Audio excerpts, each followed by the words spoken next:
VD. സതീശിന്റെയും Rajeev ചന്ദ്രശേഖരന്റെയും ഉൾപ്പെടെയുള്ള സംവാദ വെല്ലുവിളികൾ ഏറ്റെടുത്ത് മുഖ്യമന്ത്രി. എന്നാൽ ഇനി ഒരു സംവാദം ആയാലോ എന്ന് മുഖ്യമന്ത്രിയുടെ ഫേസ്ബുക്ക് പോസ്റ്റ്. ഇടത് സർക്കാരിന്റെ വികസന നേട്ടങ്ങളും പോസ്റ്റിൽ അക്കമിട്ട് നിരത്തുന്നുണ്ട്. മുഖ്യമന്ത്രിയുടെ തെരഞ്ഞെടുപ്പ് പ്രചാരണം ഇന്ന് കൊല്ലം ജില്ലയിലാണ്. കൂടുതൽ വിവരങ്ങളുമായി അർജുൻ രാജ് ചേരുന്നു.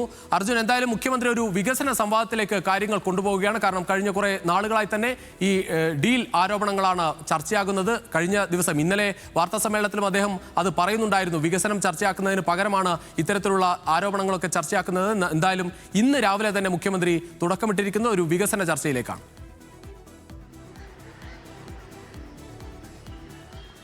രുചീഷ്, തെരഞ്ഞെടുപ്പ് അവസാന ആഴ്ചയിലേക്ക് കടക്കുമ്പോൾ ഇനി വികസനമാകാം ചർച്ച എന്ന നിലപാടിലേക്ക് രാഷ്ട്രീയ പാർട്ടികൾ എത്തുകയാണ്.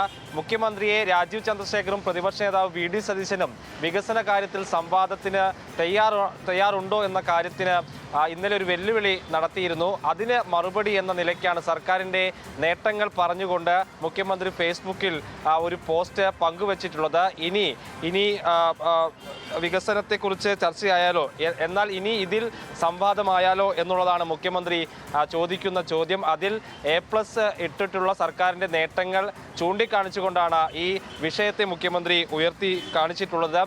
സ്കൂളുകളിൽ സ്കൂൾ തുറക്കുന്നതിന് മുൻപ് തന്നെ പാഠപുസ്തകങ്ങളും യൂണിഫോമും നൽകുന്ന കാര്യം, ലൈഫിൽ 5 ലക്ഷത്തോളം പേർക്ക് വീട് വെച്ചത്, PSC വഴി 3 ലക്ഷത്തിലേറെ പേർക്ക് ജോലി ലഭിച്ചത്, കറണ്ട് കട്ടില്ലാത്ത 10 വർഷങ്ങൾ, വർഗീയതയില്ലാത്ത 10 വർഷങ്ങൾ എന്നിങ്ങനെ സർക്കാർ ഇതിനോടകം തന്നെ പ്രഖ്യാപിച്ച അല്ലെങ്കിൽ ഉയർത്തിക്കൊണ്ടുവരുന്ന വികസന നേട്ടങ്ങളാണ് ഈ പ്രോഗ്രസ് റിപ്പോർട്ടിൽ പ്രധാനമായും ചൂണ്ടിക്കാണിച്ചിട്ടുള്ളത്. ഈ വിഷയങ്ങൾ മുൻനിർത്തിക്കൊണ്ട് ഒരു ചർച്ചയാകാം എന്നുള്ളതാണ് മുഖ്യമന്ത്രി ഈ ഫേസ്ബുക്ക് പോസ്റ്റിലൂടെ ഉദ്ദേശിക്കുന്നത്. മുഖ്യമന്ത്രിക്ക് പുറമെ മറ്റ് മന്ത്രിമാരും CPM-ന്റെയും LDF-ന്റെയും നേതാക്കളും ഒക്കെ ഈ ചോദ്യവും ഫേസ്ബുക്ക് പോസ്റ്റും പങ്കുവച്ചിട്ടുണ്ട്.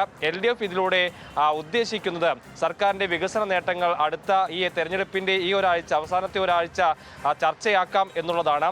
അതിന് പ്രതിപക്ഷം എന്ത് മറുപടി പറയും എന്നുള്ളതാണ് ഇനി അറിയേണ്ടത്. ഇത്രയും നാൾ ഡീൽ ആരോപണത്തിൽ കുരുങ്ങിയാണ് നിയമസഭാ തെരഞ്ഞെടുപ്പ് രാഷ്ട്രീയം മുന്നോട്ട് പോയത്. പക്ഷേ അവസാന ആഴ്ചയിലേക്ക് കടക്കുമ്പോൾ സർക്കാരിൻ്റെ പ്രവർത്തനങ്ങളെക്കുറിച്ചുള്ള റിപ്പോർട്ട് സർക്കാർ മുന്നോട്ട് വയ്ക്കുന്നു. അതിന് പ്രതിപക്ഷം സർക്കാരിൻ്റെ മോശം ഭരണത്തെക്കുറിച്ചോ അല്ലെങ്കിൽ ആ രീതിയിലുള്ള ചർച്ച ഇനി ഉണ്ടാകാനുള്ള സാധ്യത ആണോ എന്നുള്ളതാണ് അറിയേണ്ടത്. രുചീഷ്, അർജുൻ, എന്തായാലും ഈ ഓരോ വികസന നേട്ടങ്ങൾ പറയുമ്പോഴും അതിനൊക്കെ മുഖ്യമന്ത്രി എന്തായാലും A+ മാർക്ക് തന്നെയാണ് നൽകുന്നത്. ഇനി പ്രതിപക്ഷം എത്ര മാർക്ക് നൽകും എന്നറിയണം.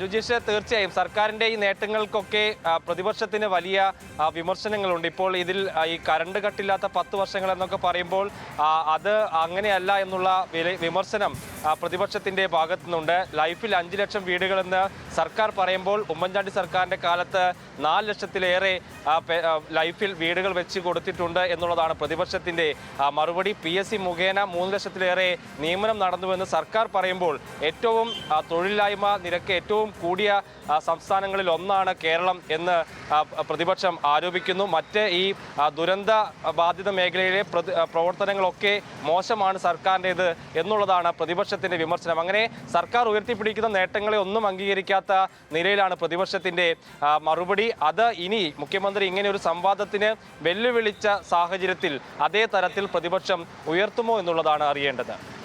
ശരി അർജുൻ, എന്തായാലും 37 വിഷയങ്ങൾ പറഞ്ഞുകൊണ്ടാണ് ഇത്തരത്തിൽ ഒരു വികസന സംവാദത്തിലേക്ക് മുഖ്യമന്ത്രി ക്ഷണിച്ചിരിക്കുന്നത്. എന്നാൽ ഇനി നമുക്കൊരു സംവാദമായാലോ എന്ന ഒരു വെല്ലുവിളി. എന്തായാലും അത് രാജീവ് ചന്ദ്രശേഖറും അതോടൊപ്പം പ്രതിപക്ഷ നേതാവ് വി.ഡി. സതീശനുമുള്ള ഒരു വിളിയാണ്. ആ തരത്തിലൊരു സംവാദത്തിലേക്കൊക്കെ കാര്യങ്ങൾ പോകുമോ എന്നത് നമുക്ക് കണ്ടറിയാം.